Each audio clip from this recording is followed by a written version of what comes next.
हो नहीं रहा। इनकी एक नई मूवी आ रही है जिसका भी ट्रेलर रिलीज हुआ, दुपिंदर। अच्छा, मैं भी समझ नहीं पाया क्या है ये। अच्छा, नाम आपने वो रखा है कि हमें तो किसी को याद नहीं होना। दुर्विंदर है शायद। नहीं, किसी को नहीं, यहाँ तो किसी को नहीं याद होना। दुलिंदर होगा मेरा ख्याल, पता नहीं क्या नाम है। भारत के एक बड़े अहम पहलू की, जो कि वो हथियार इस्तेमाल करता है पाकिस्तान के खिलाफ प्रोपेगेंडा करने की, दुनिया में पाकिस्तान के हवाले से एक खास किस्म का नैरेटिव शेप करने की। बिल्कुल, इस मूवी के अंदर वो सब कुछ ये दिखाएंगे जिसका रियलिटी से कोई ताल्लुक नहीं। फिक्शन बेस्ड ये कोई मूवी होगी जिसमें पाकिस्तान को बुरा दिखा। मैं आपको पहले प्लॉट बता रहा हूँ ना उसका। पाकिस्तान को बुरा दिखाएंगे, पाकिस्तान में लॉ एंड ऑर्डर की सिचुएशन दिखाएंगे, पाकिस्तान में किस तरीके से वो सब इन्होंने जो है ना यही करना है जो पहले ये सनी देओल और उससे पहले भी ये करते रहे। मूवी में प्रॉपर तौर पे आईएसआई के मेजर दिखाया गया, उसके अलावा एसपी दिखाया गया, उसके अलावा और पूरा फ्यूचर दिखा दिया उन्होंने।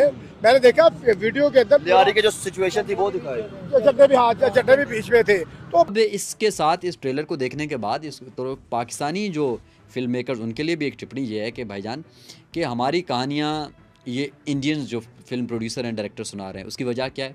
उसकी वजह है कि हमारी जो फिल्म इंडस्ट्री वो ख़त्म हो चुकी है और हमारे जो भी अभी भी जो कहानियाँ थोड़ी बहुत हमारे हम देख रहे हैं, जो ड्रामा इंडस्ट्री जो भी है, वो सास बहू, मोहब्बत, शादी, प्रेगनेंसी, इन चीज़ों से कब निकलेंगे हम कोई एक्चुअल कहानियाँ क्यों नहीं दिखा सकते? अब मैं ये नहीं कह रहा हूँ कि रहमान डिकेट हो या एसपी चौधरी हो या इवन के लाहौर की कुछ कहानियाँ हैं, बहुत सारी कहानियाँ हैं। जब हम नहीं दिखाएंगे तो दूसरा दिखाएगा, तो दूसरा तो अपना प्रोपेगेंडा उसमें ऐड करेगा ना। लेकिन क्या है इसके पीछे? यकीनन ही हमें मैलाइन करने की कोशिश है कहीं ना कहीं इस मूवी के अंदर, फिल्म प्रोपेगेंडा के नाम पर। तो ये अब और नहीं चलेगा। आजकल बड़ी तेजी आई हुई है। जी वो देखिए, अब उनके पास क्योंकि जब से मोदी साहब ये अब तकरीबन 10 साल हो गए गवर्नमेंट में आ गए, तो एक स्टेट लेवल के ऊपर पूरा एक जो है ना पॉलिसी है कि इस तरह की फिल्मों को जो है उन्होंने तरवीज देनी है। और हम देखते हैं कि अभी बहुत ज्यादा तेजी से अक्षय कुमार साहब ने तो एक मशीन लगाई हुई है ना घर में। वो हर हफ्ते जो है वो एक फिल्म निकाल के फेंकते रहते हैं। तो वो बेल बॉटम हो या सूर्यवंशी हो, उसमें पाकिस्तान को जो है वो बैशिंग करते हैं। लेकिन उनको ये बात समझनी चाहिए कि 20 करोड़ मुसलमान इंडिया में रहते हैं, बिल्कुल। और वो जब पाकिस्तान बैशिंग करते हैं तो वो एक्चुअली उसके अंदर खुद भी इतने आर्टिस्टिकली कोई बहुत ब्रिलियंट तो है नहीं, तो उसके अंदर मुसलमानों को जब वो टारगेट करते हैं तो उनको ये समझना चाहिए कि ये जो है ना, ये सिलसिला कहाँ तक ले जा सकता है। कभी ये बता रहे होते कि पाकिस्तान को हमने फतह कर लिया है, कभी कुछ, कभी जैसे आप अभी नाम ले रहे हैं, कराची के जो असलम थे, उन्होंने एसपी, उन्होंने बड़े लोगों को मारा, ये किया वो किया। देखिए ना, बात ये है कि ये कोई ऐसी कसर नहीं छोड़ते हैं, ठीक है ना। हमारे जो लेजेंड है, हमारे जो ओल्ड इज गोल्ड है, उनको बदनाम कर रहे हैं। ट्रेलर में यही भी दिखाया गया है ना कि पाकिस्तान के बेनजीर की उन्होंने पिक्चर भी दिखाई है, झंडे लहरा रहे हैं। हाँ, तो है ना, आपके पास इतने हीरो है, हीरोइन है, आपके पास इतना टैलेंट है, आप यार अपनी वीडियोस बनाए जो पूरी दुनिया देखती है। आप जब भी नई फिल्म आती है, जब भी कोई ना कोई प्रोपेगेंडा करना होता है, जब आपके पास लड़ने के लिए हथियार ना हो, ताकत ना हो, फिर आप आके ड्रामा बना देंगे पाकिस्तान के अगेंस्ट या कोई ना कोई फिल्म बना देंगे पाकिस्तान के। मुझे समझ नहीं आती कि आप लोग इतने ऑब्सेस्ड क्यों हैं। आप लोगों की कोई फिल्म नहीं बनती पाकिस्तान का मेंशन किए बगैर। आप हर चीज़ में प्यार, इश्क, मोहब्बत, लड़ाई झगड़ा, गैंगवार, आपसी दुश्मनियाँ, पाकिस्तान कहीं ना कहीं निकल आता है।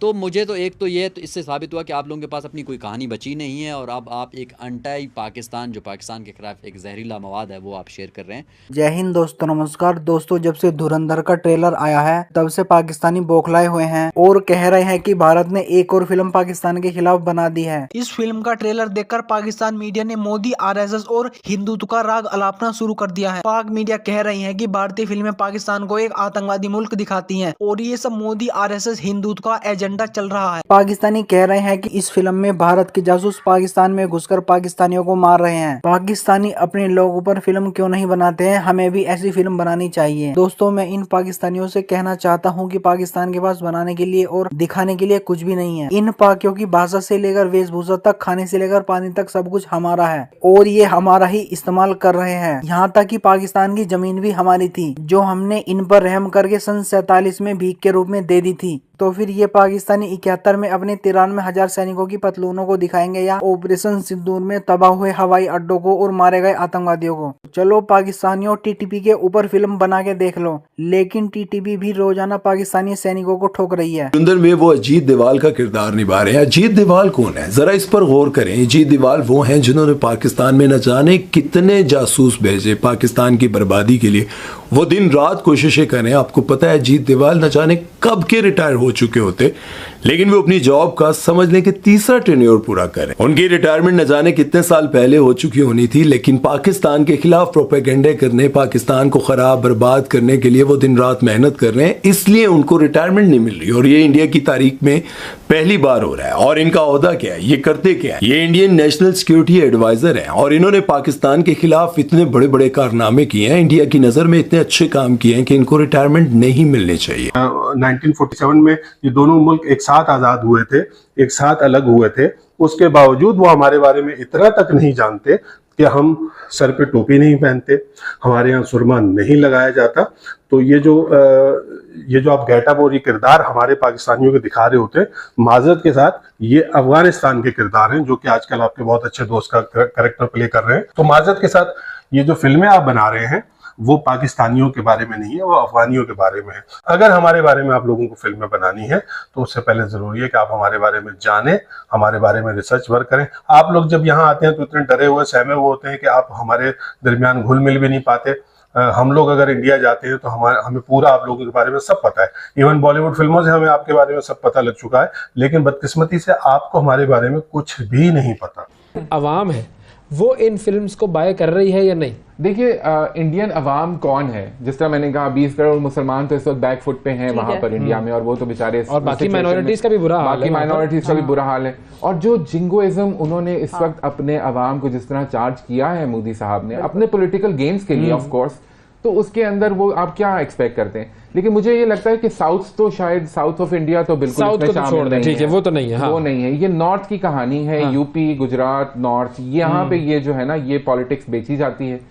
चौधरी असलम इसलिए मशहूर हैं, जिसकी अभी भी इंटरनेट पे वीडियोस, पिक्चर्स आप देख सकेंगे कि वो अपना गन उठा के, और ख़ास तौर पर उसका गला ऐसे खुला हुआ होगा, हाथ में पिस्टल लिए कराची की सड़कों पे घूमता था।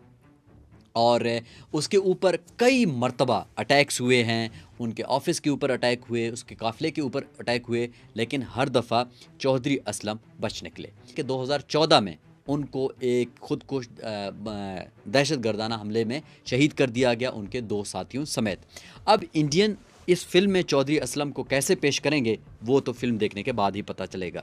और इस किरदार को निभाया है संजय दत्त ने, और टू बी ऑनेस्ट इस ट्रेलर में वो काफ़ी हद तक चौधरी असलम से मुशाबे लग रहे हैं, क्योंकि उनकी पर्सनैलिटी चौधरी असलम से बहुत मिलती जुलती है।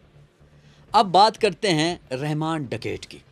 एक्चुअल में इसका नाम अब्दुल रहमान बलोच था, ठीक है, और इसको 2009 में एसपी मतलब चौधरी असलम ने मारा था, अगस्त 2009 में कराची में ही।